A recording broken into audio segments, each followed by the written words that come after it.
गुरुपद मंगलम गुरुपद मंगलम गुरुपद। गूंज सुनाती हैं।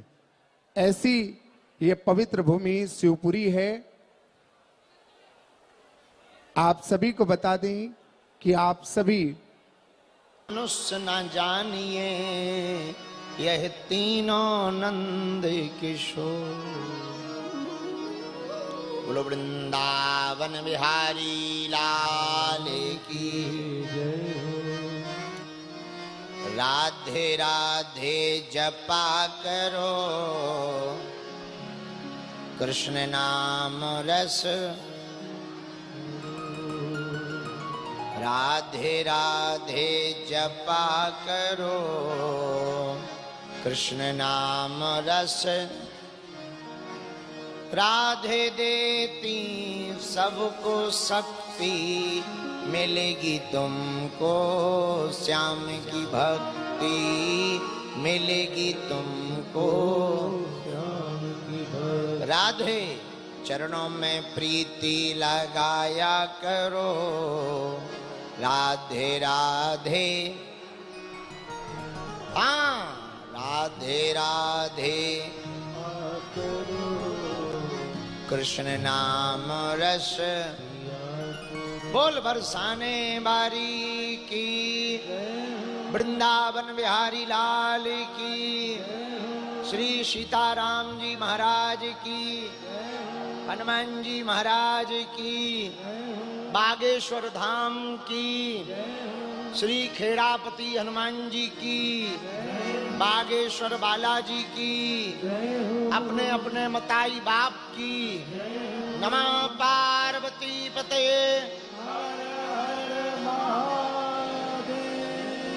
साधु जी ओ साधु जी ओ साधु जी कैसे हो? आनंद में हो? दिन कट रहा है बढ़िया से? आज भगवान की बड़ी मंगलमयी कृपा है भैया। चतुर्थ दिवस की श्रीमद् भागवत कथा समय से प्रारंभ हो रही है। ये भगवान की माया है। आज ठाकुर जी का जन्मोत्सव भी है। चारों पांचों पंडालों में जो जो जहां भगत विराजमान हैं, आप सबके हृदय में जो राम जी बैठे हैं उनको हम प्रणाम कर रहे हैं। सिया राममय सब जग जाने करऊं प्रणाम जोड़ी जुग पाए। मंच पर विराजमान सभी संत महात्मा आपके भी श्री चरणों को प्रणाम। देश विदेश में बागेश्वर धाम यूट्यूब चैनल के माध्यम से जो जो कथा को सुन रहे हैं आपको भी सीताराम। अरे पागलो सीताराम। सुनो भगवान की बड़ी कृपा है कि नहीं? मानते हो कि नहीं मानते हो? ये भगवान की कृपा ही है जो उनकी कथा सुनने का सौभाग्य प्राप्त हो रहा है। कई लोग तो ऐसे हैं कथा में आके भी कथा नहीं सुन पाते। कथा में आ तो जाते हैं पर कथा नहीं सुन पाते। कई लोग कथा के लिए आते हैं पर कथा में नहीं आ पाते। हाँ कुछ लोग हम कहते भाई कथा में आए थे, बोले आना तो था मगर। ज्यादातर लोगों को मगर पकड़ लेता है। हनुमान जी के पैर को भी मगर ने पकड़ा था। शंकराचार्य जी के पैर को भी मगर ने पकड़ा था। और आजकल संसारियों के पैर को भी मगर ही पकड़ रखा है। किसी से पूछो क्यों दरबार लगा था शिवपुरी में आए नहीं? अरे बोले गुरुजी आना तो था मगर। कई लोग तो ऐसा तक कह देते, बोले गुरुजी हम तो कथा में आ गए थे मगर। ये मगर बड़ा खतरनाक है भैया। जिसने अगर मगर को धक्का मार दिया वही कथा के फल को पा गया, कथा में आ गया। किसी माता जी से पूछो क्यों आपके स्वामी जी कहां गए? वो कहते महाराज काम से गए, और जो कथा को छोड़कर काम से गए वे काम ही से गए हैं। काम से गए तो काम से गए। भैया बड़े सौभाग्यशाली हो, आप सबको ठाकुर जी की मंगलमयी कथा सुनने का सौभाग्य मिल रहा। आज चतुर्थ दिवस की चर्चा हम लोग करते हैं। बोलो वृंदावन बिहारी लाल की, गौ माता की। आज का सूत्र सुनो। अन्न का कण और संत का क्षण व्यर्थ नहीं जाना चाहिए। जो अन्न के कण और संत के क्षण को व्यर्थ निकालता है वो कहीं का नहीं बचता है। इसीलिए एक बात याद रखना, संत का क्षण और अन्न का कण हमेशा सदुपयोग में लेना चाहिए। आजकल हम लोग संतों के पास जाते हैं, क्या मांगते हैं? गुरुजी फोटो दे दो, फोटो हो जाए, सेल्फी हो जाए। महात्माओं से चित्र की चर्चा नहीं, महात्माओं के पास जाकर चरित्र की चर्चा करनी चाहिए।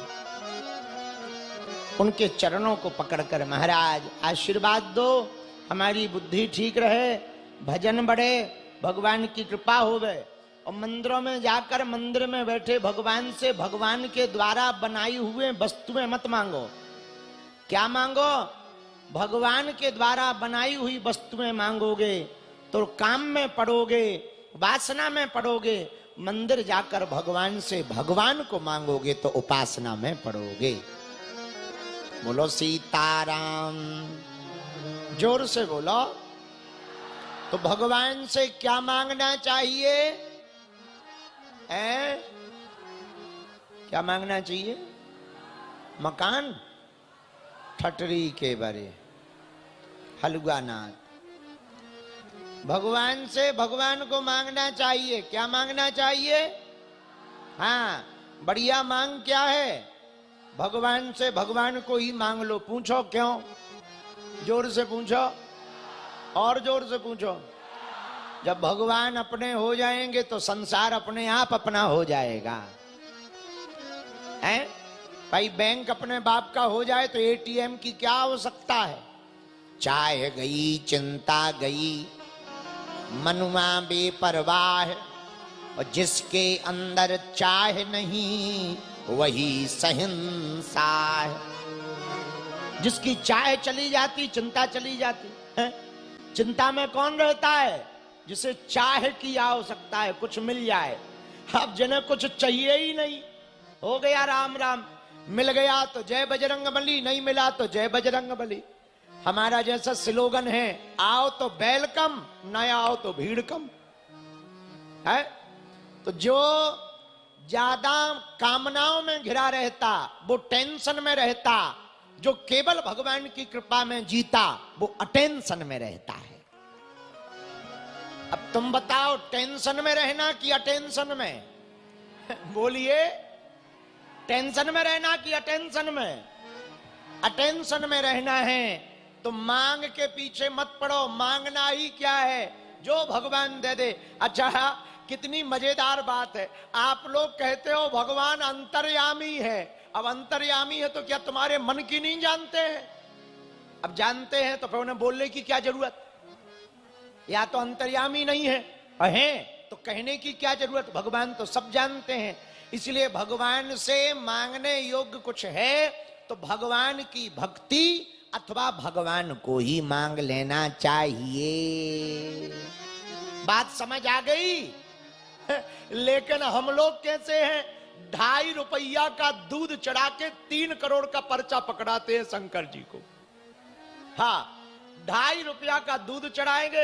हे हनुमान जी, हे शंकर जी, हे भोलेनाथ, ओम नमः शिवाय, ओम नमः शिवाय, ओम नमः शिवाय। मकान बन जाए, लड़का की नौकरी लग जाए, ऐसा हो जाए। अरे भाई, भगवान तो सब जानते हैं। भगवान के यहां जाकर प्रेम पूर्वक भक्ति करो। अच्छा, आप लोगों की भक्ति भी अरे राम राम राम राम राम इतनी सुपर फास्ट होती है कि कई बार भगवान यही विचार नहीं करते हैं कि आना है कि जाना है। इतनी फास्ट। भगवान की भक्ति धैर्यता पूर्वक करो, मन लगाकर करो, रुच रुच कर करो।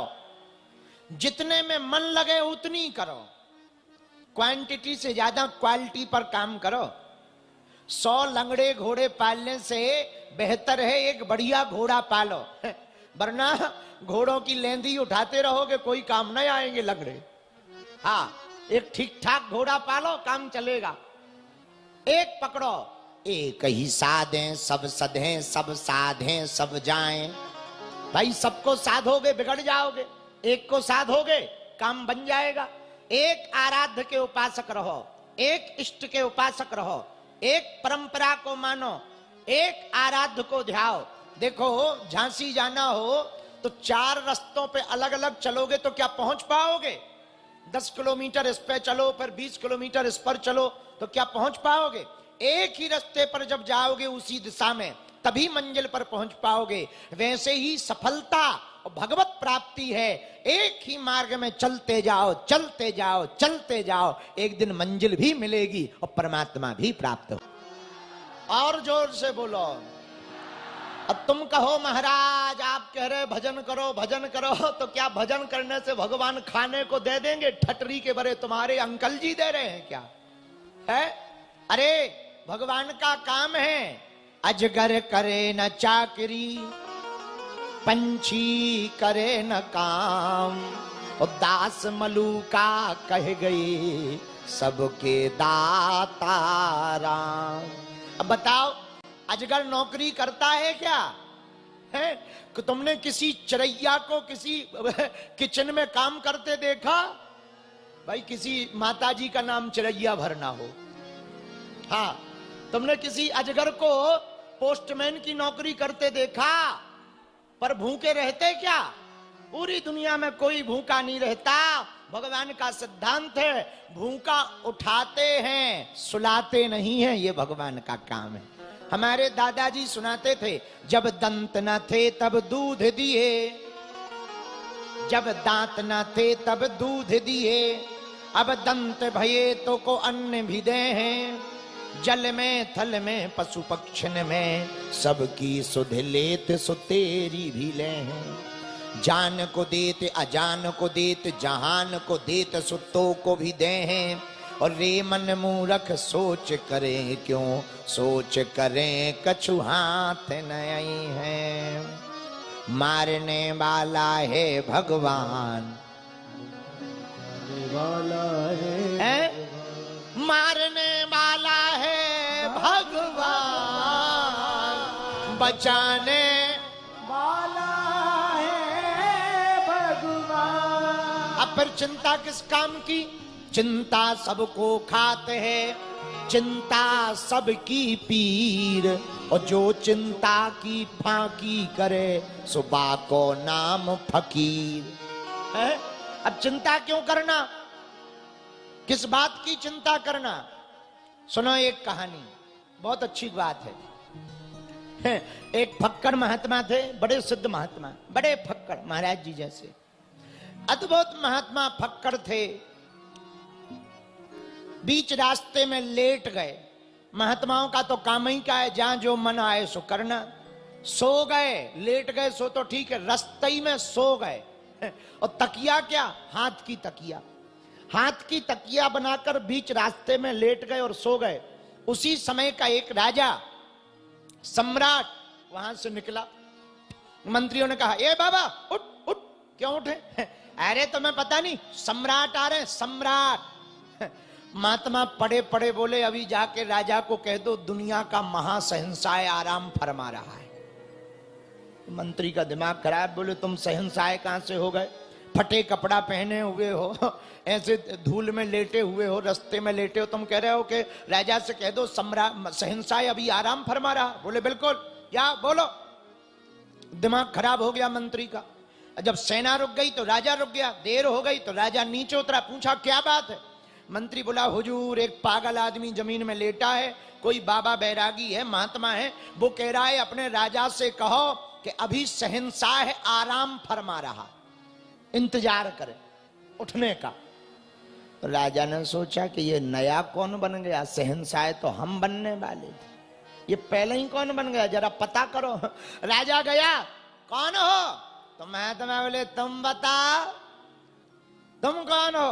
अरे बोले हम सम्राट हैं, सम्राट हैं। तो महात्मा भी छाती ठोक के बोले हम शहंशाह हैं, शहंशाह। राजा बोले दिख तो नहीं रहे। तो महात्मा बोले तुम भी तो नहीं दिख रहे। अरे हमें देखो, सेना है, मंत्री है। महात्मा बोले चलो बात में करना, ये बताओ जा कहां रहे? राजा बोले सामने वाले देश के ऊपर चढ़ाई करने जा रहे, युद्ध करने जा रहे। महात्मा बोले करोगे क्या? बोले वाह, उस देश को जीतने के बाद हम विश्व विजयी हो जाएंगे।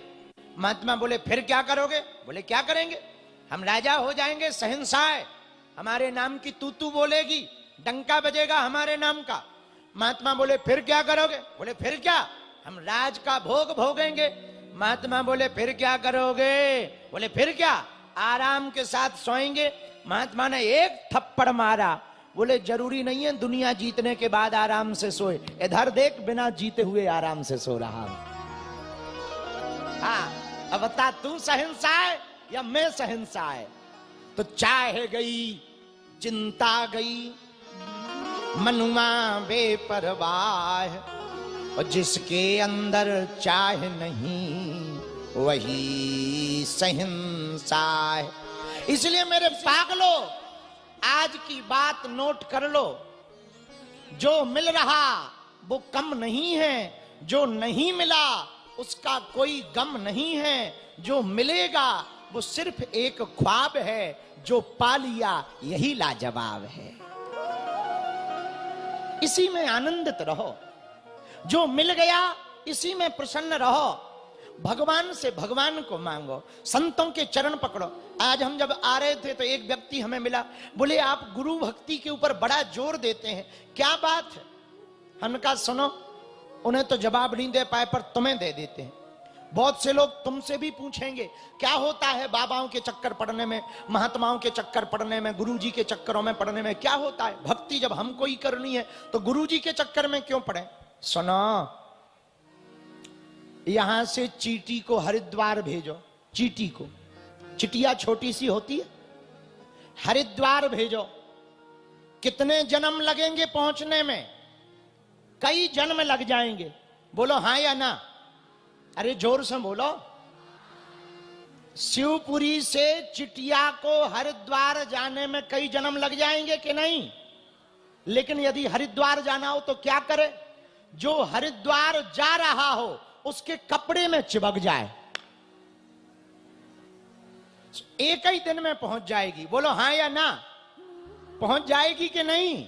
उसी प्रकार हम लोग साधारण जीव हैं, भगवान के पास पहुंचने में कई जन्म लग जाएंगे, पर किसी महात्मा के चरणों से यदि चिपक जाएंगे तो परमात्मा के पास जल्दी पहुंच जाएंगे। इसीलिए महात्माओं की जरूरत है। इसीलिए किसकी जरूरत है? बोलो बोलो बोलो बोलो। महात्माओं की जरूरत है। बोलो गुरुदेव भगवान की, हनुमान जी महाराज की, बरसाने बारी की। तो भैया बड़े भाग्य हैं कथा में बैठे, आज तो भगवान से भगवान को ही मांगो। किसको मांगो?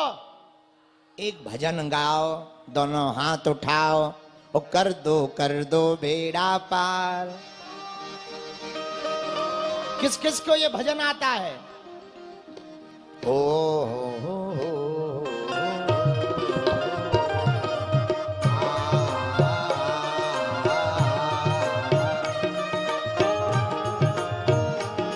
दोनों हाथ उठा करके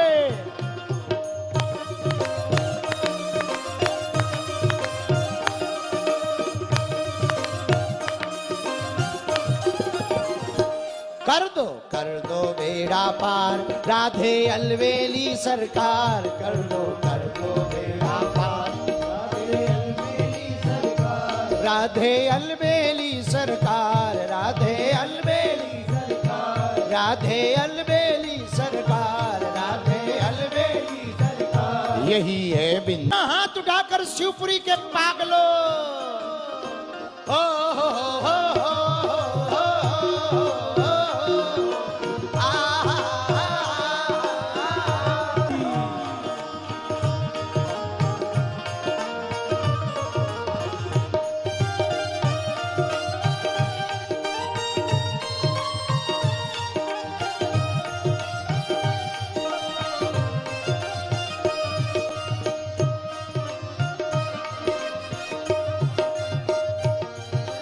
बार बार श्री राधे हमको वृंदावन में बुलाना,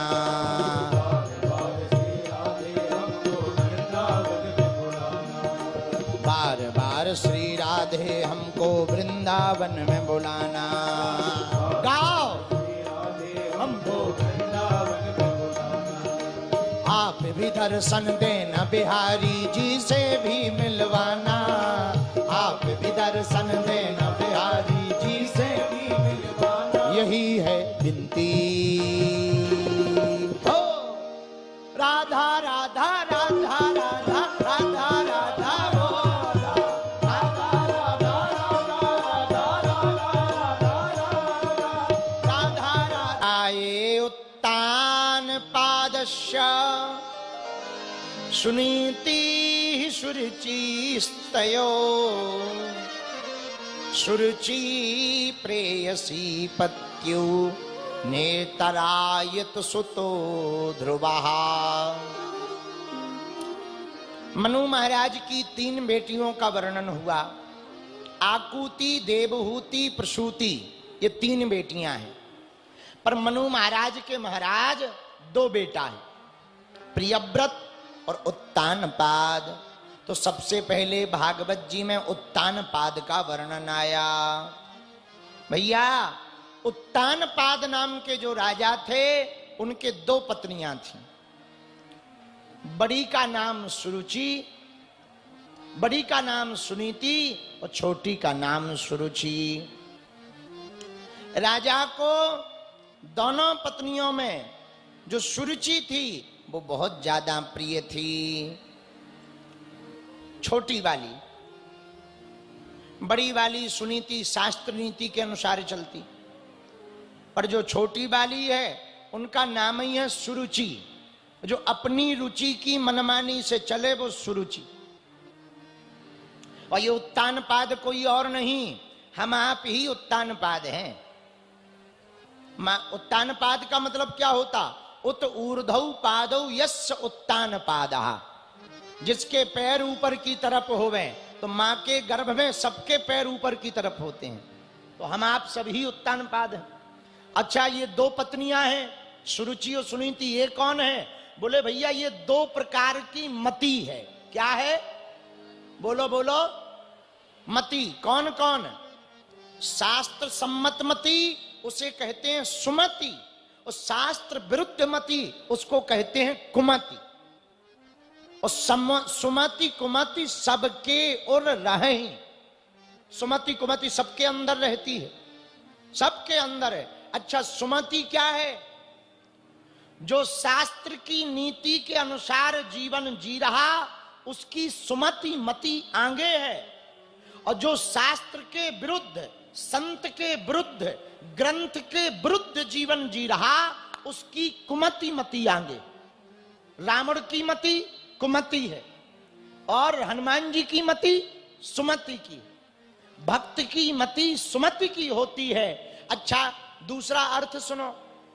सुमति और कुमति किसको कहते हैं? सुनो ध्यान पूर्वक।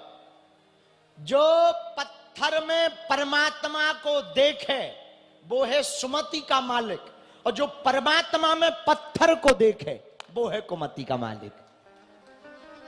पर महाराज हमको तो भगवान की कथा पर, भगवान पर बड़ा संदेह होता है, क्या करें? हनुमान जी की पूजा करो। कुमति निवार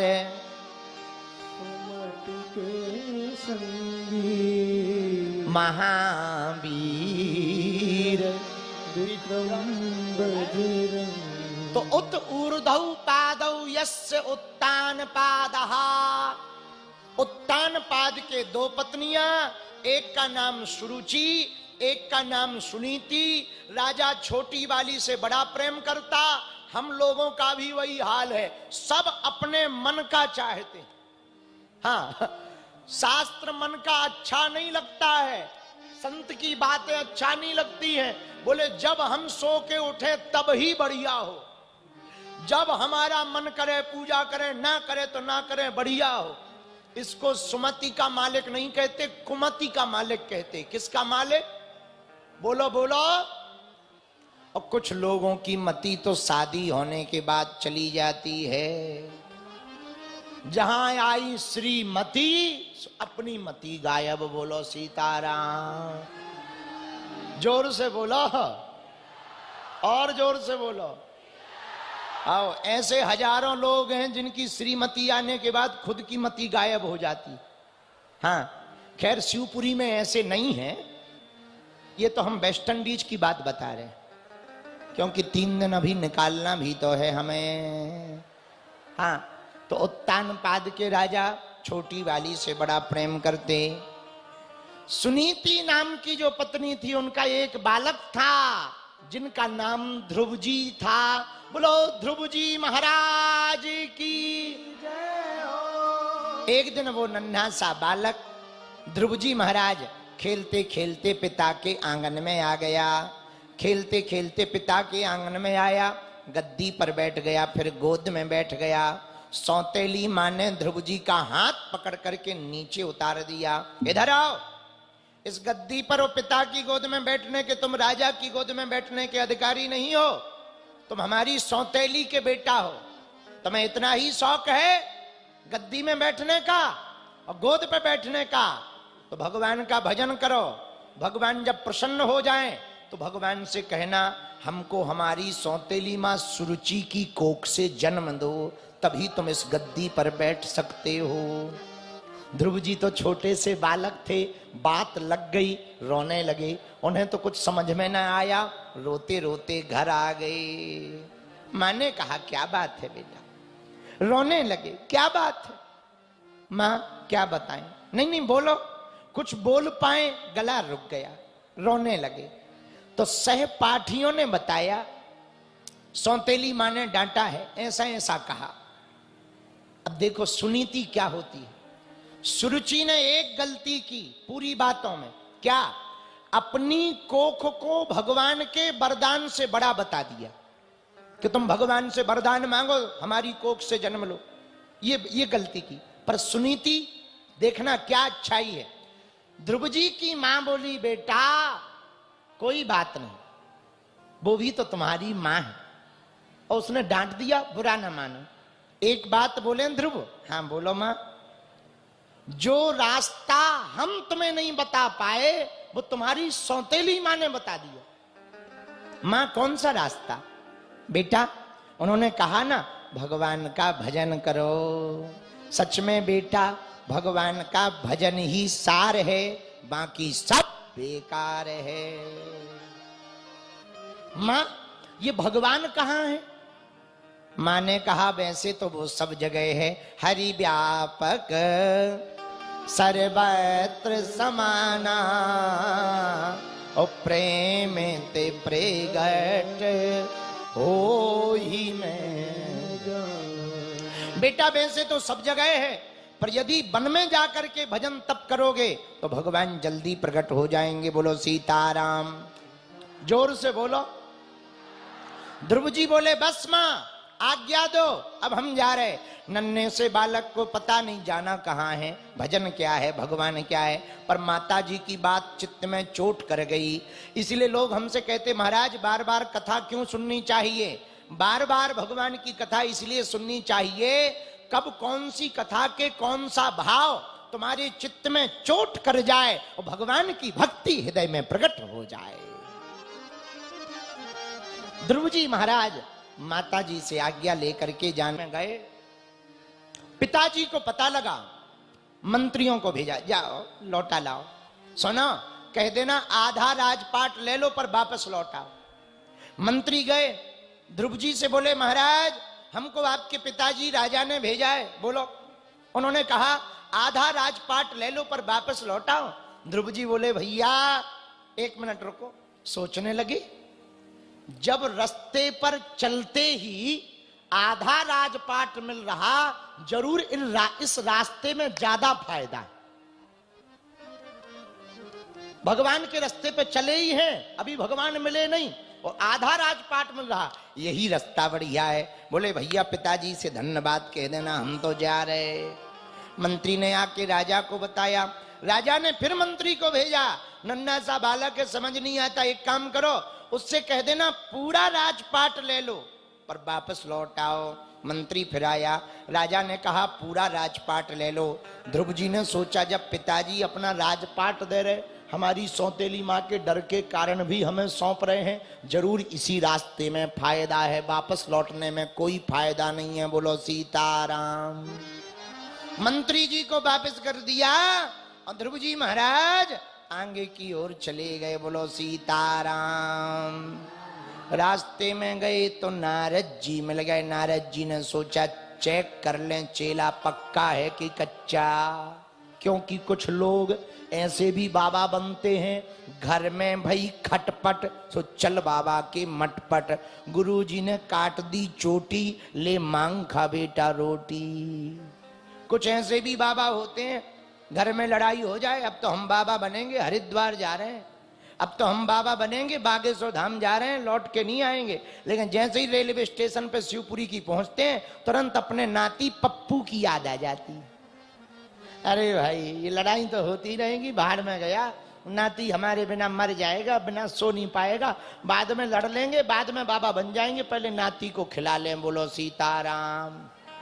हाँ, ऐसी भी कई लोगों की भक्ति होती है, ऐसे भी कई लोग बाबा बनते हैं। तो नारद जी ने सोचा जरा चेक कर लें कच्चा चेला है कि पक्का चेला है। नारद जी ने पूछ लिया बेटा कहाँ जा रहे हो? बोले भगवान से मिल ले। बेटा ये भयंकर जंगल है, बड़े बड़े जानवर रहते हैं, खा जाएंगे खा। तो हंसते हुए बोले ध्रुव जी महाराज, बोले नारद जी हे गुरुदेव भूल गए आप, जंगल में मारने वाले यदि जानवर रहते हैं तो बचाने वाला परमात्मा भी तो इसी वन में रहता है। खूब डरवाया, लेकिन जब देख लिया नारद जी ने कि पक्का चेला है, सो मंत्र दे दिया, लो जी इस मंत्र का जाप करो और जाओ यमुना के किनारे भगवान की साधना करो। बोलो सीताराम। नारद जी से मंत्र लेकर के ध्रुव जी महाराज चल पड़े। तत्तात गच्छ भद्रम ते यमुनायास्तटं शुचि पुण्यम मधुवनम यत्र सानिध्यम नित्यदा हरे। यमुना के किनारे मथुरापुरी में जाकर स्नान करके श्री ध्रुव जी महाराज भजन करने लगे। बोलो सीताराम। अब भगवान की भक्ति कैसे करनी चाहिए ध्रुव जी से सीखो। कुछ लोग कथा सुनकर प्रण ले लेते हैं, इस बार नवरात्रि में हम केवल लौंग खाकर रहेंगे। 2-3 दिन तो ठीक है, चौथे दिन पता लगा अस्पताल में ग्लूकोज का बोतल चढ़ रहा है। हाँ, इसलिए भक्ति करने का एक तरीका है। पूछो क्या? जोर से पूछो। धीरे धीरे मोड़ तू इस मन को, इस मन को तू इस मन को, धीरे धीरे मोड़ तू इस मन को, इस मन को तू इस मन को। ये मन मोड़ा कुछ गम नहीं, ये मन मोड़ा कुछ डर नहीं, फिर दूर प्रभु का घर नहीं। धीरे धीरे मोड़ तू इस मन को, इस मन को तू इस मन को, धीरे धीरे मोड़ तू इस मन को, इस मन को तू इस मन को। मन कपटी मन पापी मन तेरा चोर, कहते आए ऋषि मुनि सब लोग। ओ मन कपटी मन पापी मन तेरा चोर, कहते आए ऋषि मुनि सब लोग। नादान है बेईमान है, नादान है बेईमान है, ओ गफलतें सी कर नहीं, फिर दूर प्रभु का घर नहीं। धीरे धीरे मोड़ तू इस मन को, इस मन को तू, इस मन को। हाँ, धीरे धीरे मोड़ तू इस मन को, इस मन को तू, इस मन को। भगवान की भक्ति को धीरे धीरे करना चाहिए। ध्रुव जी से सीखो। महाराज ध्रुव जी पहुंच गए यमुना के किनारे भजन करने के लिए। और भजन कैसे कर रहे? पहले महीने में नियम लिया, त्रात्रांते तिरात्रांते कपित्थे बदरासन। पहले महीने का प्रण लिया ध्रुव जी ने। इस महीने में 3 दिन में एक बार फलाहार खाएंगे और 3 दिन निराहार रहेंगे। एक बार फलाहार खाएंगे और फिर निराहार रहेंगे। पूरा महीना ऐसे ही निकाल दिया। अब लगा दूसरा महीना। दूसरा महीना लगते ही नियम थोड़ा और कठोर कर लिया। द्वितीयम चा तथा मासम षष्ठे षष्ठर्भको दिने। 6 दिन में एक बार दूसरे महीने में। बोले क्या? बोले फलाहार नहीं, सूखे पत्ते जो पेड़ से गिर जाते हैं वही खा करके रहेंगे। ये ध्रुव जी ने दूसरा महीना निकाला। तीसरा महीना लगा तो थोड़ा और कठोर व्रत कर लिया। बोले अब तीसरे महीने में क्या? बोले 9 में यहनी, 9 दिन में एक बार। बोले क्या? बोले अब सूखे पत्ते भी नहीं खाएंगे, केवल पानी पिएंगे, यमुना जी का जल पिएंगे, बस 9 दिन में एक बार। ये तीसरा महीना निकाल लिया। चौथा महीना लगा, थोड़ा और तप कठोर किया। चतुर्मपि वै मासम द्वादशे द्वादशो हनी। अब 12 दिन में एक बार चौथे महीना में ध्रुव जी महाराज भैया उन्होंने और कठोर तपस्या कर दी। ध्रुव जी ने 12 दिन में एक बार केवल वायु का आहार लेते, हवा लेते और छोड़ देते और 12 दिन तक रोक करके रह जाते। जब 5वां महीना लगा और भगवान नहीं मिले तो अंगूठे के बल पर खड़े हो गए और प्राण वायु को चढ़ाकर श्वास को रोक लिया कि जब तक भगवान नहीं मिल जाएंगे तब तक ऐसे ही खड़े रहेंगे। जैसे ही इतना कठोर व्रत किया, ऊपर देवताओं की श्वास रुकने लगी, ऑक्सीजन की कमी हो गई। सब देवता भागे भागे भगवान के पास गए। बोले महाराज ऑक्सीजन की कमी हो गई, क्या गड़बड़ है? भगवान बोले कोई गड़बड़ नहीं है, हमारा एक भक्त अपनी श्वास रोककर तपस्या कर रहा हमको पाने के लिए। देवता बोले हमारा भजन चाहे ले लो पर जल्दी दर्शन दो, नहीं तो उसके चक्कर में हम निपट जाएंगे। जल्दी दर्शन दो महाराज, जितना भजन कम हो हमारा ले लो पर दर्शन जल्दी दो। भगवान बोले चिंता मत करो। देवताओं ने भी सपोर्ट लगाया ध्रुव जी महाराज को दर्शन दिलाने के लिए। इधर ध्रुव जी महाराज खड़े हैं, भगवान ने चतुर्भुज रूप धारण किया, गरुड़ पर आरूढ़ हुए, ध्रुव जी के सामने प्रकट हो गई। बोलो लक्ष्मी नारायण भगवान की। जहां प्रकट भये ध्रुव जी महाराज के सामने, पर ध्रुव जी महाराज तो भैया नेत्र बंद किए हुए आनंद ले रहे हैं रूप रस सुधा का। अंदर ही अंदर देख रहे क्या लावण्यमयी माधुरी मूर्ति है। आहा, कस्तूरी तिलकम ललाट पटले वक्षस्थले कौस्तुभम नासाग्रे वरमौक्तिकम करतले वेणु करी कंकणम सर्वांगे हरिचंदनम सुललितम कंठे च मुक्तावली गोपस्त्री परिवेष्टितो विजयते गोपाल चूड़ामणि। नेत्र बंद करके भगवान श्याम सुंदर की चितवन को बढ़िया रूप रस सुधा माधुर्यमयी लावण्यमयी मूर्ति का आनंद ले रहे हैं श्री ध्रुव जी महाराज। भगवान बाहर खड़े, ध्रुव जी नेत्र बंद करके भीतर आनंद ले रहे। बहुत देर हो गई, भगवान ने कहा बड़ी गड़बड़ है ये तो, हम बाहर खड़े हैं ये हमारी तरफ देख ही नहीं रहे। भाई किसी के यहां जाएं और वो देखे ही ना तो क्या बीतेगी। तो भगवान बहुत देर तक खड़े रहे, जब देखा कि हमारी तरफ देख ही नहीं रहे, आंख ही नहीं खोल रहे, भगवान समझ गए जो भीतर हमारा रूप दिखाई पड़ रहा है उसी में आनंदित हैं। सो भगवान ने लीला की क्या, भीतर वाले रूप को खींच लिया और जहां खींचा सोई छटपटाने लगे ध्रुव जी। और जैसे ही नेत्र खोले, आ हा, जो भीतर था वही बाहर भगवान प्रकट हो गए। और सच भी तो यही है, जो अंदर है वही तो बाहर है। बोलो सीताराम। अब महाराज ध्रुव जी बड़े चक्कर में पड़ गए। भगवान प्रकट तो हो गए, गुरु जी ने कहा था भगवान का भजन करना, माता जी ने कहा था भजन करना, पर ये किसी ने नहीं बताया कि भगवान मिल जाएंगे तो करना क्या है। अब कुछ आता ही जाता नहीं है। भगवान सामने खड़े, ध्रुव जी खड़े, ध्रुव जी भगवान को देखें, भगवान ध्रुव जी को देखें। अब ध्रुव जी बोले चाहे जो हो जाए हमें कुछ आता ही नहीं है। भगवान दुविधा समझ गए, भगवान तो सब जानते हैं। तुरंत भगवान ने अपना शंख निकाला, ध्रुव जी के गालों में लगा दिया, और जैसे ही गालों में लगाया तो मूकम करोति वाचालम पंगुलंघयते गिरिम इति कृपया तम हम वंदे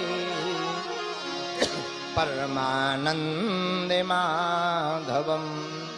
भगवान की जिस पर कृपा हो जाए वो गूंगा भी बोलने लगता है, जिस लंगड़े पर कृपा हो जाए वो दिव्यांग भी चलने लगता है।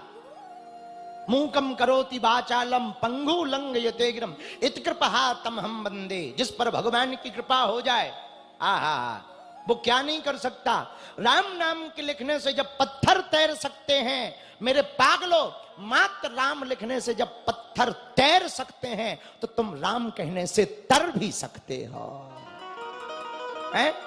जब राम कहने से पत्थर तैर सकते तो क्या पत्थर से कठोर हो आप लोग? बोलो, पत्थर से कठोर हो क्या? पत्थर से तो कठोर नहीं हो, पर पत्थर जब राम नाम लिखने से तैर सकता है तो राम कहने से हम लोग तर भी सकते हैं। बोलो सीताराम, जोर से बोलो। और सुनो, भवसागर कौन पार होता? वो डूब गए जिन्हें खुद पर गुमान था, वो डूब जाते हैं जिन्हें खुद पर गुमान होता है, अब वो डूबते डूबते भी पार हो जाते जिन पर तू मेहरबान होता है। जिन पर भगवान की कृपा हो जाए वो पार हो जाते। बोलो सीताराम। ध्रुव जी पर भगवान ने कृपा की, भगवान बोले मांगो। ध्रुव जी ने दिव्य स्तुति गाई श्लोकों में, महाराज अब आपसे क्या मांगे, आप ही मिल गए, अब तो मांग भूल ही गए। और आपको देखने के बाद भला भूल कौन ना जाए, अब नहीं मांग सकते। अरे नहीं नहीं, फिर भी कुछ तो मांगो। अरे महाराज अब आप मिल गए, सब मिल गया। भगवान ने कहा फिर भी आप कुछ इच्छा लेकर आए थे, हम आशीर्वाद दे रहे, जाओ 36,000 वर्षों तक राज्य करो, फिर हमारे लोक में आकर के ध्रुव तारा बन करके पूरे विश्व में जगमगाओ। बोलो ध्रुव जी महाराज की। आज भी ध्रुव जी महाराज ऊपर हैं ध्रुव तारा के रूप में। जब शादी होती है तो पंडित जी ऊपर की तरफ देखने को कहते हैं कि भाई सूर्य चंद्रमा तो दिनों रात के गवाही हैं, पर ध्रुव महाराज तो अखंड गवाही हैं। ऊपर की तरफ देखो, ध्रुव दर्शन करवाएंगे। वही ध्रुव जी महाराज आज भी गगन में विराजमान है। बोलो परम भागवत ध्रुव जी महाराज की। वृंदावन बिहारी लाल की। हर हर महादेव। इस कथा का आशय क्या है? ध्रुव जी पर कृपा कैसे हुई? बोले बाल्यकाल में। कुछ लोग कहते हैं महाराज भजन तो बुढ़ापे का है, ठटरी के बरे। बुढ़ापे में हम राम कहेंगे तो मैं आम सुनाई देगा, हम कहेंगे माला पकड़ो, सटक जाएगी माला, छूट जाएगी।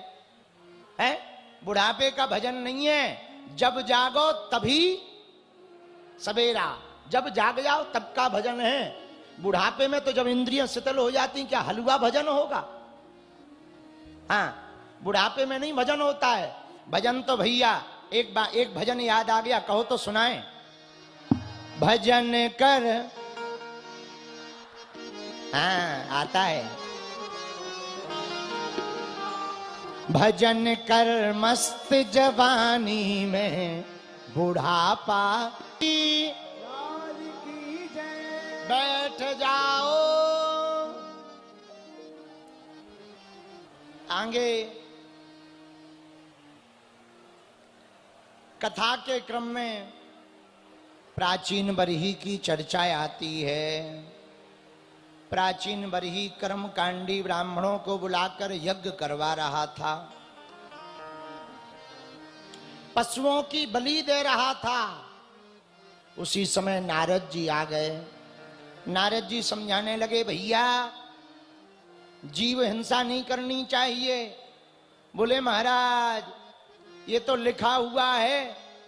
नारद जी ने समझाया, सुनो, किसी काल परिस्थिति में किसी कारणवश ये बात जीव हिंसा की कही गई, परंतु हर वक्त उसी को नहीं पकड़ के रह जाना चाहिए। और सनातनीय परंपरा में जीव हिंसा वर्जित है। एक बात हम कहना चाह रहे, ध्यान पूर्वक सुनना। आजकल बहुत देवालयों में, गांवों में देवी के नाम पर, देवताओं के नाम पर बहुत पशु बलि दी जाती है। बोले ये बलि तो हमारी देवी खाती है, बोले फलाना खाता, अमुक खाता। हम एक बात निवेदन करें, जीव हिंसा सबसे बड़ा महापाप है। यदि ऐसी कोई परंपरा चल रही हो, उसके बदले में नींबू की परंपरा चलाना चाहिए, नारियल की बलि देनी चाहिए, कुम्हड़ा की बलि देनी चाहिए। वरना हम एक तर्क करेंगे तो आपको बुरा लगेगा। वो देवी कैसे हो सकती है जो किसी के बालक के सिर, चाहे वो किसी जीव को हो, कि कोई ना कोई जीव किसी ना किसी का तो बालक है, उसके रक्त को पिए या उसके सिर को धड़ से अलग करवावे। वो देवी कैसे हो सकती है जो अपने पुत्र को खावे? वो देवी कैसी? मां जीवंत करती हैं या प्राण लेती हैं, मां तो बच्चों को बचाती है। मां के लिए तो सब समान है। इसलिए पशु बलि से प्रत्येक सनातनी को बचना चाहिए। पशु बलि की जगह कुम्हड़ा की बलि दे दो, नारियल की बलि दे दो, नींबू की बलि दे दो। एक और बड़ा लफड़ा होता गांव में, बुरा ना मानना, कई लोगों पे देवी आ जाती। अब आप ही बताओ, त्रिपुर सुंदरी माता, आद्य शक्ति माता, भगवती माता, काली माता या दुर्गा माता किसी के ऊपर आ जाए तो क्या वो जिंदा बच पाएगा? बोलो, क्या उसका शरीर सह पाएगा? बोलो, क्या देवी की साधना की, देवी की सामर्थ्यता को कोई सह पाएगा? नहीं सह पाएगा। हाँ, देवी का अंश हो सकता, योगनियां हो सकती, परंतु भैया देवी एवी किसी के ऊपर, देवी माता किसी के ऊपर नहीं आती। भगवती देवी माता किसी के ऊपर आ जाए वो फिर साधारण थोड़ी बचेगा, ब्रह्म समान हो जाएगा। तो राजा प्राचीन बरही को नारद जी ने समझाया, पशु की बलि मत दो। एक कथा सुनाई जो बड़ी अद्भुत कथा है, ध्यान से सुनना। दो मित्र थे, नारद जी सुना रहे हैं कथा। दो मित्र थे, एक का नाम पुरंजन था, एक का नाम अभिज्ञात। दोनों सगे मित्र थे। एक दिन पुरंजन अपने मित्र अभिज्ञात से बोला, भैया चलो घूमने। अभिज्ञात बोला, भैया हमको तो जाना नहीं है, तुम्हें जाना हो तो चले जाओ। पुरंजन घूमने आया, लाखों शहर घूमे, पुरंजन को कहीं अच्छा नहीं लगा। लेकिन 9 दरवाजों का एक नगर पुरंजन ने देखा, वो नगर बड़ा अच्छा लगा, उसी में प्रवेश कर गया। जैसे ही प्रवेश हुआ 9 दरवाजे की नगरी में, सो देखा एक सुंदर स्त्री खड़ी, कन्या खड़ी हुई है। उसके साथ 5 फन वाला एक सेनापति खड़ा है, 10 सेवक सेवकाएं खड़ी हुई हैं। तो पूछा, देवी जी तुम कौन हो? उस स्त्री ने कहा, महाराज हमारे माता पिता का तो पता नहीं है, पर मैं इस शहर की मालकिन हूं, मेरी इच्छा के बिना यहां पत्ता भी नहीं हिलता। वाह, ये साथ में कौन है? बोली ये 10 मेरी सेवक सेवकाएं हैं, ये 5 फन वाला सेनापति है। वाह देवी जी, शादी वादी हुई? ना ना, शादी नहीं हुई, ऐसे ही है। इसने कहा फिर तो हमारी भी शादी नहीं हुई। पुरंजन ने कहा। दोनों की आंखें लड़ गईं, दोनों ने ब्याह कर लिया। जब दोनों का ब्याह हो गया तो प्रेम पूर्वक दोनों रहने लगे। पुरंजन अपनी पुरंजनी से इतना प्रेम करने लगा, पुरंजनी रोबे तो पुरंजन रोबे, पुरंजनी हंसबे तो पुरंजन हंसबे, पुरंजनी खाबे तो पुरंजन खाबे, पुरंजनी नाचे तो पुरंजन नाचे। उसी समय एक जरा नाम की देवी जी हुई, उनका नाम था जरा। उनसे कोई विवाह नहीं करना चाहता था, जो शादी करने को आवे मंडप में ही छोड़ के भाग जाए। वो बड़ी परेशान थी। तो एक चंडवेग नाम का पुरुष मिला, उन्होंने अपनी विपदा सुनाई कि भैया हमसे कोई शादी नहीं करना चाहता है। चंडवेग ने कहा बहन तुमने हमें भाई कहा, अब हमारी जिम्मेदारी है तुम्हारे विवाह करवाने की। चंडवेग ने 360 काली काली गंधर्वियां, 360 गोरे गोरे सैनिक उसके साथ में लगा दिए। लो जाओ, जो पुरुष तुमको सुंदर लगे उस पर हाथ धर देना, वो ब्याह के लिए प्रेम से राजी होवे सो तो ठीक है, ना प्रेम से राजी होगा तो ये हमारे सैनिक उसको पकड़ करके तुम्हारा विवाह जबरदस्ती करवा देंगे। जय हो महाराज, जय हो भैया। इतना कह के जरा नाम की देवी जी आई, पुरंजन के नगर में आ गईं और पुरंजन को पता ही नहीं लगा कब आक्रमण हो गया और रातों रात पुरंजन को पकड़ के ले आया गया। पुरंजन से जरा नाम की देवी जी बोली हमसे ब्याह करो। पुरंजन बोला महाराज, पुरंजन बोला देवी जी हमारी शादी हो चुकी है, आप हमें परेशान मत करो। बोले नहीं हम तो ब्याह करेंगे, और जबरदस्ती शादी हो गई। अब पुरंजन रोने लगा कि बताओ जब हमारी पुरंजनी को पता लगेगा बड़ा लफड़ा हो जाएगा, बेचारी मर जाएगी।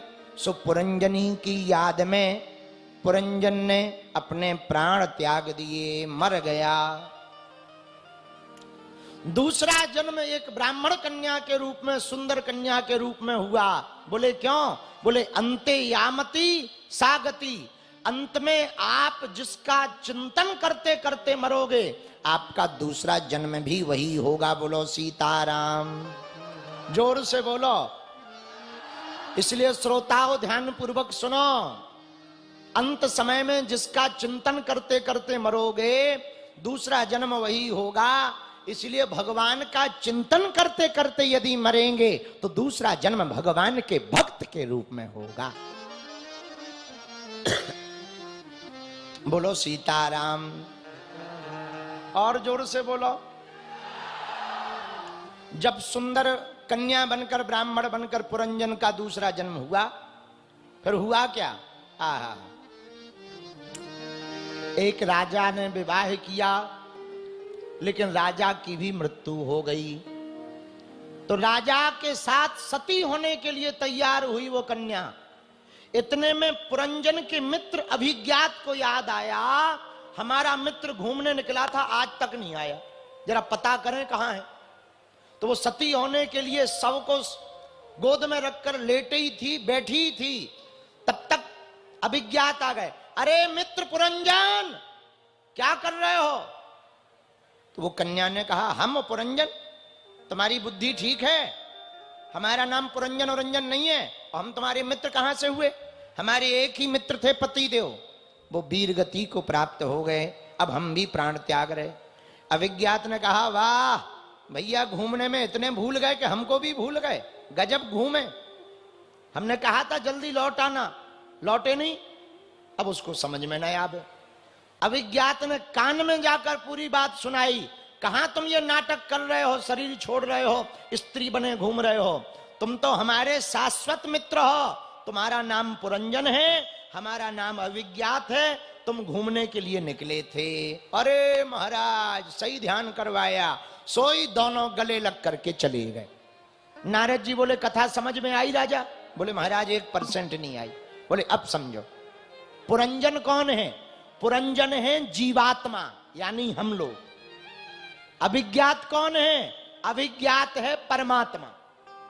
और पुरंजन घूमने निकला मतलब 84 लाख योनियां। कौन सा नगर बढ़िया लगा? बोले 9 दरवाजे वाला। वो 9 दरवाजे वाली नगरी कौन सी है? शरीर। इसमें 9 दरवाजे हैं, 2 कान, 2 आंख, 2 नासिका, 1 मुख और 2 मल द्वार। ऐसे 9 दरवाजे हैं इस शरीर में। अच्छा महाराज, पुरंजन के प्रवेश करती ही जो सुंदर कन्या थी वो कौन है? भैया वो है बुद्धि देवी। वो ही सुंदर कन्या है। उसके माँ बाप का तो पता नहीं पर है सुंदर। लेकिन वो बुद्धि कन्या के साथ में 10 सेवक सेवकाएं थे। वो कौन है? वो है 5 कर्म इंद्रियां और 5 ज्ञान इंद्रियां। अच्छा महाराज, एक सेनापति था 5 फन वाला। वो कौन है? वो 5 प्राण हैं, प्राण अपान समान व्यान उदान।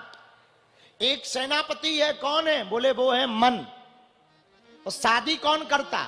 ये जीवात्मा बुद्धि से शादी करता है। फिर जो बुद्धि कहती है ये शरीर वैसा ही करता है।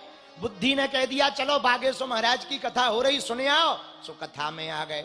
बुद्धि ने कहा वाह बढ़िया भजन हो रहा है, चलो जरा ठुमका लगा लो। सो ठुमका लगाने लगे। बुद्धि ने कहा भैया कोई नहीं नाच रहा, हम भी नहीं नाचेंगे, शर्म आ रही, बैठ जाओ। सो बैठ जाते हो। पुरंजन रोवे तो पुरंजनी रोवे, पुरंजनी रोवे तो पुरंजन रोवे, पुरंजनी खावे तो पुरंजन खावे, पुरंजनी नाचे तो पुरंजन नाचे। तो बुद्धि जैसा करे शरीर भी वैसा ही करता है। बोलो सीताराम। लेकिन महाराज ये जरा नाम की देवी जी कौन थी जिससे कोई शादी नहीं करना चाहता था और दूल्हा मंडप में से ही भाग जाता था? ये जरा है बुढ़ापा। क्या है? बोलो बोलो। कोई बुढ़ापा नहीं चाहता, हर आदमी जवान बना रहना चाहता। जिनके बाल सफेद हो जाते हैं वो डाई लगा के घूमते कि हम बूढ़े ना दिखें। हाँ बोलो हाँ जी या ना जी? बोलो जोर से बोला जरा, हाँ जी या ना जी? तो जरा नाम की देवी जी हैं बुढ़ापा। महाराज ये चंडवेग कौन था जिससे भाई का रिश्ता जरा नाम की देवी ने बनाया था? ये चंडवेग है समय। इसने 360 गोरे गोरे सैनिक दिए, 360 काली काली गंधर्वियां दी। ये कौन है? 300 गोरे गोरे सैनिक हैं दिन और 360 काली काली गंधर्वियां हैं रात। और पुरंजन को पता भी नहीं लगता।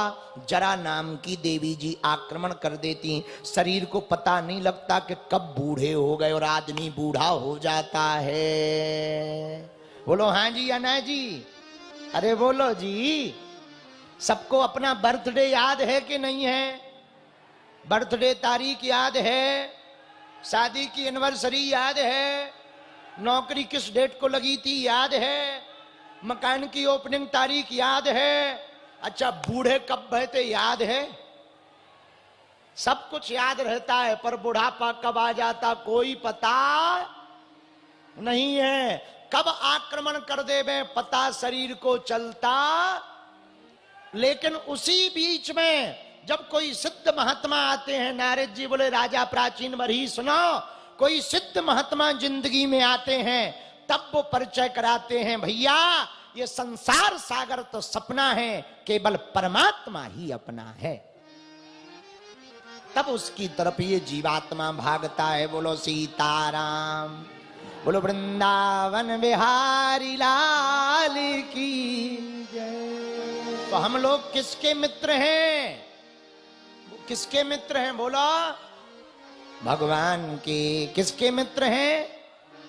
हम नहीं कह रहे, रामायण में भी लिखा ईश्वर अंश जीव अविनाशी।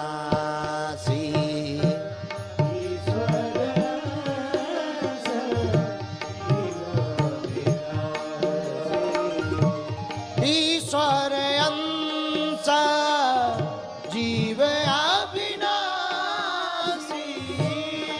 ईश्वर अंश जीव अविनाशी। चेतन अमल सहज सुख राशि। चेतन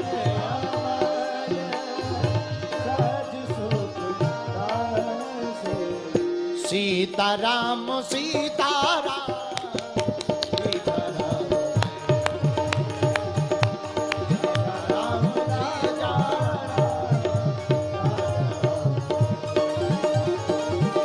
राजा राम राजा राम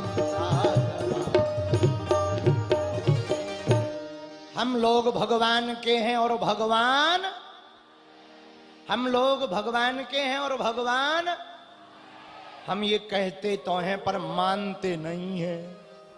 हम लोग श्लोक गाते तुमेव माता च पिता तुमेव बंधुस तुमेव विद्या तुमेव सर्वम। कितना बढ़िया श्लोक है। मंदिर में गाते कि नहीं गाते? हे भगवान तुम ही माता हो, तुम ही पिता हो, तुम ही भाई हो, तुम ही बंधु हो, तुम ही रुपया हो, तुम ही पैसा हो। और मंदिर से निकलते ही कहते हो, मंदिर में जाके कहते हो तन मन धन जो कुछ है स्वामी सब कुछ है तेरा, प्रभु सब कुछ है तेरा। और बाहर आकर के कहते हैं गाड़ी कहाँ गई है मेरी, चप्पल हेरा गई है मेरी, ठटरी के बरे है। बताओ, मंदिर में कह रहे सांप तेरा, बाहर कह रहे ये सांप मेरा। एक हमारा चेला था बंबई में, हम उसके घर गए, अच्छा मकान बनाता बड़ा। हमने कहा बहुत सुंदर मकान है, किसका है? बोले गुरुजी आपका ही है। हम कहा फिर तुम क्या कर रहे? सो चुप हो गया। हम कहा हमारा मकान है, तुम क्या कर रहे? सो चुप हो गया। फिर हमने दूसरे दिन पूछा ये गाड़ी किसकी है? फिर नहीं बोला कि आपकी है। हमने पूछा कहां से हो? बोले शिवपुरी के है। हम कहा तो ठीक है भैया, हम बातों में कहते हैं हे प्रभु सब आपका, पर क्या वास्तविक मानते हैं? नहीं मानते। मंदिर में आरती गाते तन मन धन जो कुछ है स्वामी प्रभु तेरा तुझको अर्पण क्या लागे मेरा। ओम जय। लेकिन आरती कलयुग में बदल देनी चाहिए। आरती ऐसी होनी चाहिए तुम लोगों को देखकर तन मन धन जो कुछ है स्वामी सब कुछ है मेरा, प्रभु पड़ोसी का भी है मेरा, मेरा मुझको दे दो क्या लागे तेरा। ऐसी होनी चाहिए, ऐसी होनी चाहिए। जय हो शिवपुरी वालों, जय हो, तुमसे भगवान ही हारे। जय जय श्री। तो हम भगवान के हैं भगवान, हम प्रभु के हैं प्रभु जी, हम गुरु जी के हैं गुरु जी, है कि नहीं? मानते हो कि केवल बातों में मानते हो? हाँ, तो उपाय क्या करना है? भगवान का भजन करना है। किसका? आज तुम लोगों को जल्दी तो नहीं है, आज हम जल्दी कथा विराम करेंगे, जल्दी जन्मोत्सव मनाया जाएगा, बधाई लेके जाना। लेकिन शिवपुरी वालों हम 3 दिन बाद चले जाएंगे, लेकिन एक प्रार्थना करके जा रहे। पूछो क्या? ले रे, उठाओ दोनों हाथ।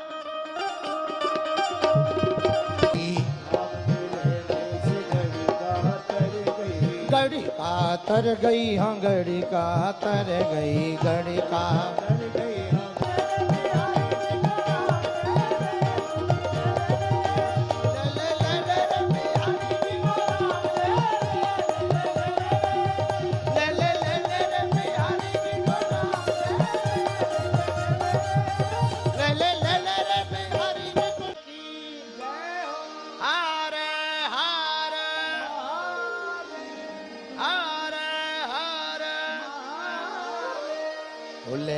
ले रे बिहारी जी को बैठ जाओ,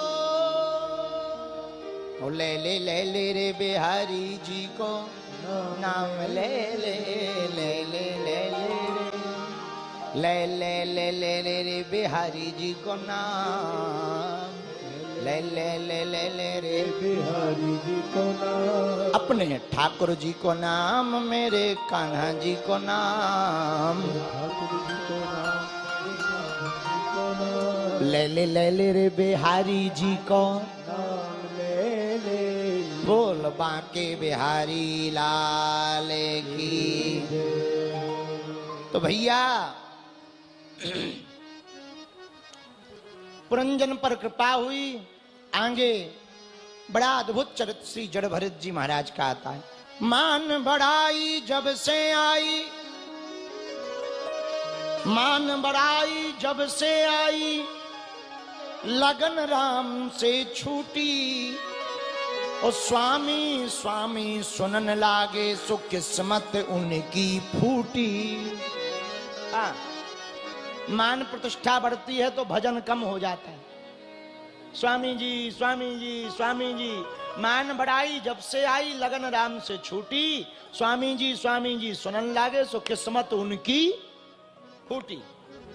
तो हमारे गुरु जी कहते थे, सुनो, ज्यों ज्यों नाम बढ़े त्यों त्यों माला बढ़ जानी चाहिए। जितना नाम बढ़ जाए उतना ही माला, जितनी प्रसिद्धि होवे उतनी ही माला। माला पहनवे वाली नहीं, जपवे वाली। तो तुम पहनवे वाली सोचो कि और माला एक डाल लो और एक डाल लो, ठटरी के बारे। जप वाली पहले 2 करते हो, फेमस हो गए 4 करो, धन आ गया 8 करो, घर बन गया 12 करो।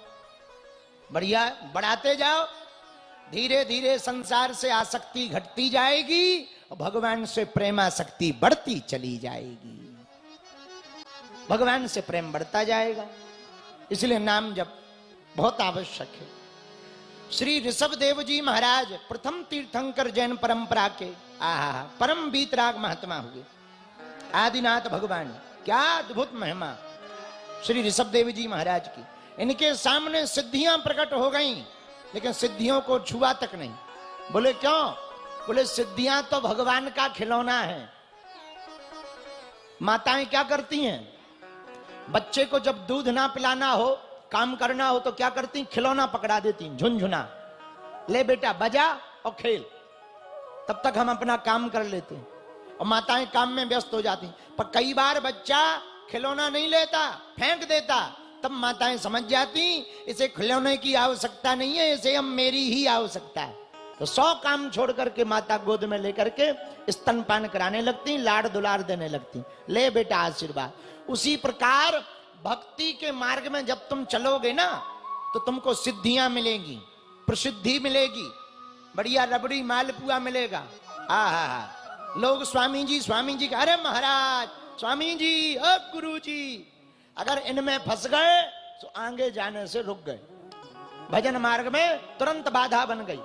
और जब इन सबको त्याग कर, स्वामी जी को, ये खिलौनों को त्याग कर जब भगवान के मार्ग में बढ़ते चले जाओगे, तब भगवान समझ जाएगा इसे सिद्धि प्रसिद्धि की आवश्यकता नहीं, इसे तो अब मेरी ही आवश्यकता है। तो भगवान प्रकट होकर फिर गले से लगा लेते हैं और दर्शन देते हैं। धन्य है ऋषभ देव जी।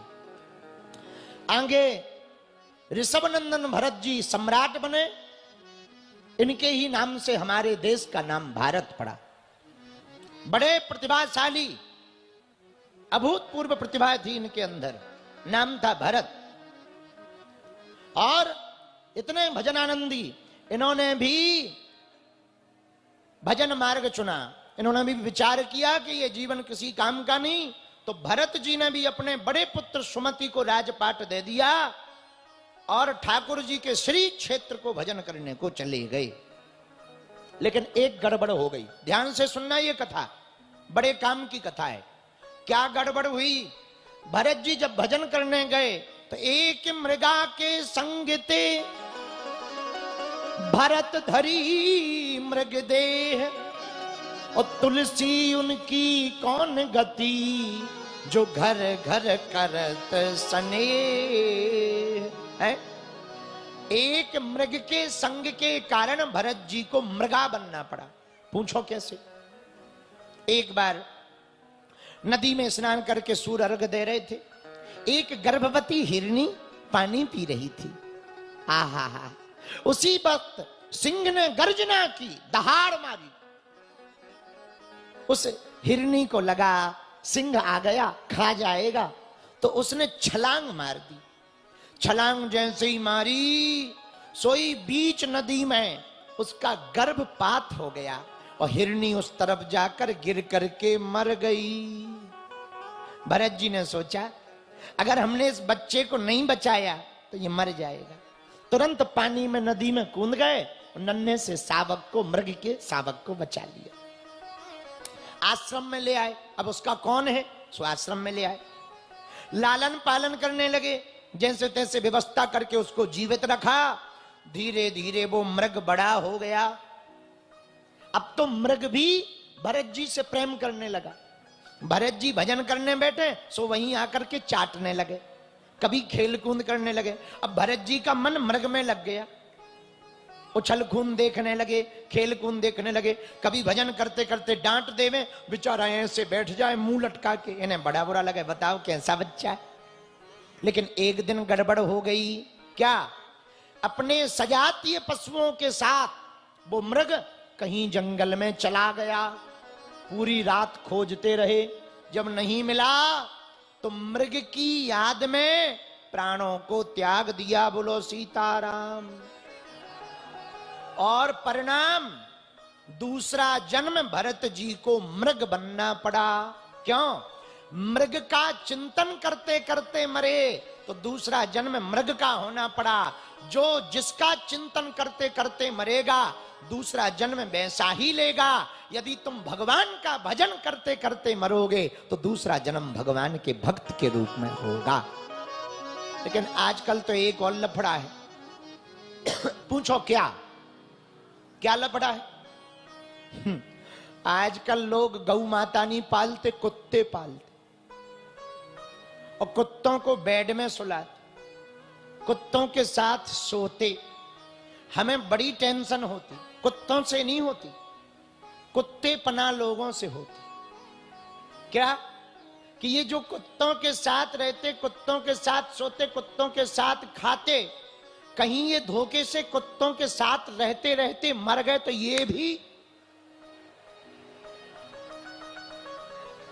हाँ, हमारी कुत्तों से कोई बुराई नहीं है ना, वो भी जीव है, जीव पे दया करो, रोटी खवाओ, बिस्कुट खवाओ, जो खवाना सो खवाओ।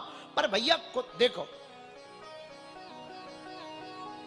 काऊ आदमी से हम प्रार्थना करें भैया गाय पालो, महाराज कहां सेवा करें। अच्छा, पहले के जमाने में गाय पालने में सौभाग्य समझते थे, आज के जमाने में कुत्ता पालने में सौभाग्य होता।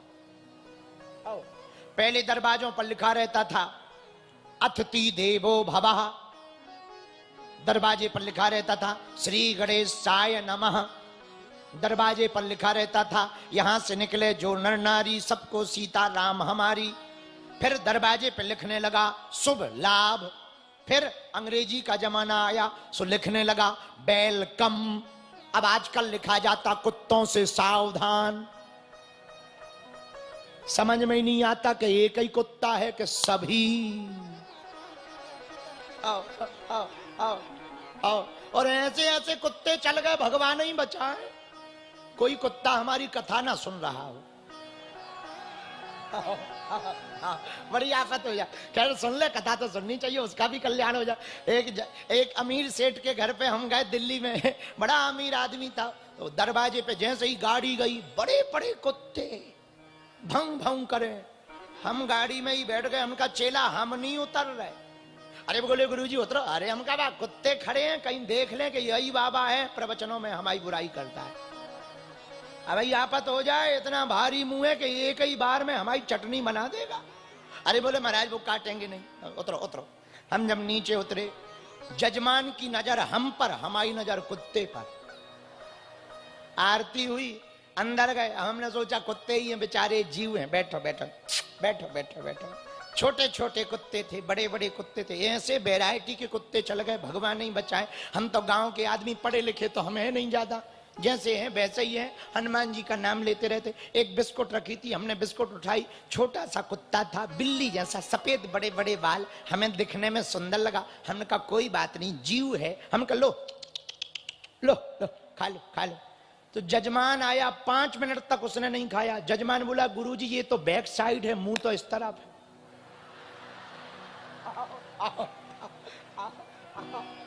अरे हमका पहाड़ में गया, हमका पहाड़ में गया, गांव के आदमी हमें पता भैया, पहाड़ में गया, हमें नहीं कमाला तभी। बाद में पता चला ये विदेशी कुत्ता, हमारा बाद में पता लगा विदेशी कुत्ता। ऐसे ऐसे कुत्ते चल गए, भगवान ही बचाए। अब कुत्ता तो कुत्ता है, अब क्या कहते हैं, अब कुत्ते तो कुत्ते हैं, अब ठीक है ये भगवान जी। भैया हम एक प्रार्थना करना चाह रहे, कुत्ता पालने में तुम्हें शर्म नहीं है, गाय पालने में शर्म है? क्या आदमी हो गए हो तुम, गजब के। सुबह सुबह से अमीर लोग बाहर निकलते हैं, बोले किसको घुमाने, बोले कुत्ते को। पर ठीक से देखो तो कुत्ता जहां जाता है मालिक भी वहीं जाता है, मतलब कुत्ता मालिक को घुमाता है। अब सुबह सुबह देखो, कुत्ता आगे जाता, मालिक पीछे जाता, जहां जहां कुत्ता जाता मालिक भी वहीं जा। अब आजकल विदेशों में तो बड़ा गजब का चल रहा है, अब भारत में भी कई सिटियों में हो गया, कुत्तों के नाम से संपत्ति। बोले दिस इज माई सन। एक घर में हम गए, हमने कहा इस कुत्ता को यहां से हटाइए। वो माता जी बोले नो नो नो नो, ये कुत्ता नहीं है, ये मेरा प्यारा बेटा है। हमने कहा धन्य है माता जी, तुम इस खानदान की थी। उन्हें बड़ा बुरा लग गया।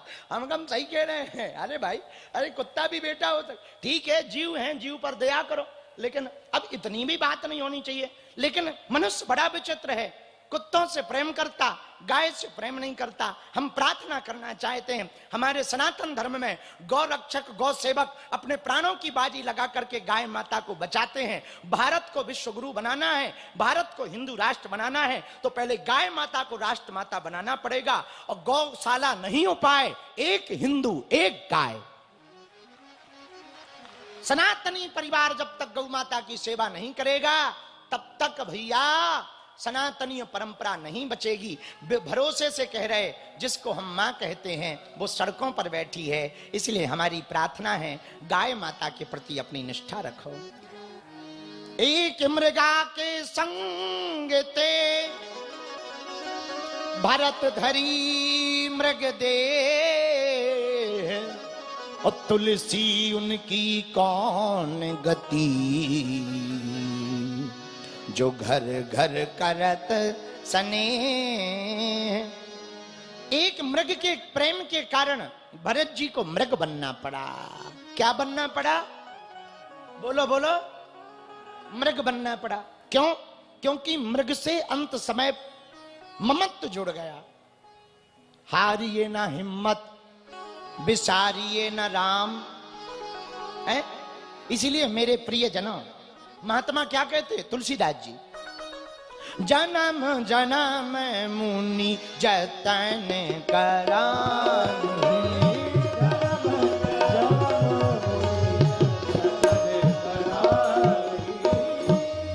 जतन कराही,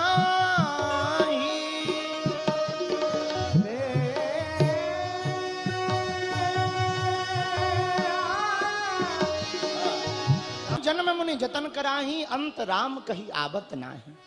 अंत समय राम नहीं कहे आता। महात्मा यही तो जतन कराते हैं, जिह्वा का जतन, जीव का जतन। क्या बोले भैया, राम राम सुमरन करो, वृथा श्वास मत खोए। श्वास की आदत हो जाए राम राम कहने की, क्योंकि अंत समय यदि राम कह दिया तो काम बन गया। पुनरपि जन्मम पुनरपि मरणम पुनरपि जननी जठरे शयनम, यह संसारे बहु दुस्तारे, कृपया पाहे पार मुरारे, पाही मुरारे। है पुनः जन्म लेना, पुनः मरना, ये सब झंझटों से बच जाओगे। भरत जी को दूसरा जन्म मृग का लेना पड़ा, लेकिन मृग जन्म में भी ध्यान बना रहा, और अंत तो गत्वा मृग शरीर छोड़ा। तीसरा जन्म एक ब्राह्मण के घर पर हुआ। तीसरे जन्म में भरत जी का नाम उनके पिताजी ने जड़ भरत रखा। क्यों? क्योंकि ये जड़ता पूर्वक थे, इन्हें पता था कि 2 जन्म व्यर्थ गए, अब तीसरा जन्म नहीं गंवाना है। अब यदि व्यर्थ चला गया, अब मौका ना मिलेगा। मेरे पागलों, एक बात तुम अपनी जिंदगी में याद रखना, रात गवाई सोए कर, दिन को गवाया खाए, हीरा जन्म अनमोल था, कौड़ी बदले जाए। जिंदगी को व्यर्थ मत गवाना, जिंदगी को तुम यूं ही मत गवा देना। जितने दिन तुम्हारे खो चुके सो खो चुके, अब मौका मिल गया है, अब डूब जाओ भक्ति में, इतने डूब जाओ कि तुम्हें देख करके लोग भी भक्ति करने लगे। इतने भर जाओ रस से कि तुम्हें देखकर लोग शांति पाने लगे। इतने आनंद में भर जाओ कि तुम्हें लोग देख करके उत्साहित होने लगे। अब दिन को व्यर्थ मत गवा देना। बहुत जीवन बेकार तुमने गवा दिया माया के प्रपंचों में, झूठ के प्रपंचों में। ये तुमने ढकोसलों में जीवन को बर्बाद कर दिया है, दिखावा के लिए, दुनिया के लिए। ये बात तो पक्की है, इतना जीवन जीने के बाद भी, इतना काम करने के बाद भी, इतना दुनिया के लिए करने के बाद भी, ये दुनिया तुम्हें धन्यवाद ना देने वाली। इसके भरोसे मत रहना कि दुनिया तुम्हें जानेगी।